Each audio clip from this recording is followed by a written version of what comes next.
হয়। আমি প্রশ্ন রাখতে চাই, নির্বাচন হবে কি হবে না, নির্বাচন করতে কি নির্বাচন কমিশন আসছেন, নাকি দুলাভাই মনে করে ইয়ার্কি মারতেছেন?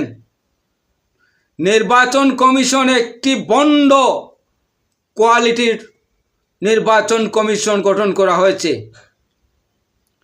এই নির্বাচন কমিশন সঠিকভাবে দায়িত্ব পালন করছে না। সকল দলের অংশগ্রহণ সম্ভবত হচ্ছে না। যদি নির্বাচন সঠিক করার ইচ্ছা থাকে, তাহলে আইন শৃঙ্খলা এরকম কেন অবনতি হবে?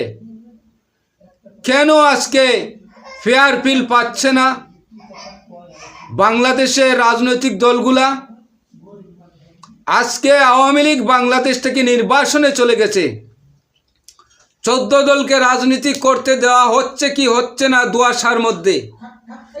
জাতীয় পার্টিকে নির্বাচনে কোনো বাধা নাই বলা হচ্ছে, কিন্তু এখন দেখা যাচ্ছে প্রত্যেকটি এলাকায় জাতীয় পার্টি নির্বাচনী প্রচারণায় বাধা দেওয়া হচ্ছে।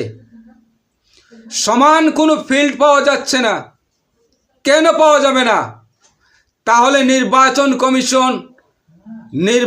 কমিশন কি ঘোড়ার ডিম মুখে নিয়ে বসে আছে?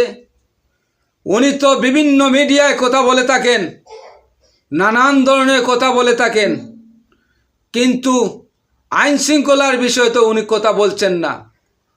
কয়েকদিন আগে শরীফ ওসমান হাদির উপর যে হামলা হলো, তার আসামিগুলোকে গ্রেপ্তারের জন্য পুলিশ, র্যাব, বিজিবি, সেনাবাহিনী, সকল স্তরের আইন শৃঙ্খলা বাহিনীর সদস্যরা তাকে হুন্য হয়ে খুঁজতেছে। গতকাল যখন জাতীয় পার্টির নওগাঁ জেলার উপর হামলা হলো, তাদের মিটিংয়ে আসবাবপত্র পুড়িয়ে দেওয়া হলো, বেশ কয়েকজন নেতাকর্মীকে আহত করা হলো। তারপর কেন এখন পর্যন্ত এই অপরাধীগুলোকে কেন গ্রেপ্তার করা হলো না? সুস্পষ্টভাবে জবাব চাই নির্বাচন কমিশনের মুখ থেকে। আর যদি